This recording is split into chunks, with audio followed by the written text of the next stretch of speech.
Hey everyone, Technomentary with a video for you guys. In today's video, I'm going to show you how to add a card to your Apple Wallet.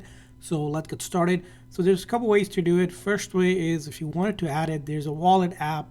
If you never used it, you'll find it on the very first page on your iPhone. Simply open it up and it's going to look like this. And all you have to do is just click on that plus icon up top here. And once you do that, it's going to allow you to add any card that's available here. It'll show in the cards that you currently have, and then if you wanted to add a card like a debit or a credit card, you could do that. Transit card, or even your license or state ID for the states that support it. So let's say you want to add maybe a credit card or a debit card, which is going to be this option right here, and then you'll hit continue here. From there on, if you have a newer card, you can actually hold a chip and it'll start reading that chip card here like I have over here.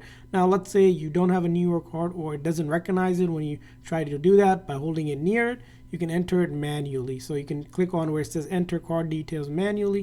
You can tap on that and then you want to start entering it here. I'm just making up some random numbers. Of course, this isn't a card number, it's just random number like this, and then you can just hit continue. And then you're going to put the expiration date, which is going to be on the back of a card or the front, and then you're going to put the security code, whatever that is, right? And then you're going to hit next right here. And then once you do that, it's just going to get added here. Obviously this card is not a card, that's why it's giving me this error. But once you click on that, you'll be able to go ahead and add, and it will get added to your Apple Wallet.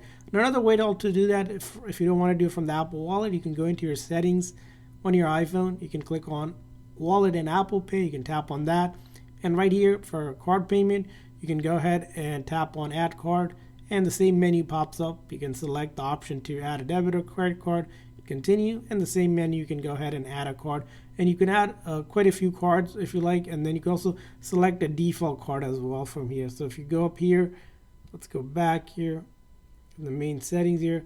I don't have it, but once you have it, you'll be able to add a default card, and then you also have the option to add like the address if you want. And then in order to use Apple Wallet, you just double click quickly on the side button, just like this. Yeah, I don't have it, but the card will pop up whenever you're at a cash register or wherever you need to tap and pay. So that's how you add it. I hope this video was helpful. So please consider the like and subscribe button for more tips and tricks for your iPhone. We'll see you guys next time.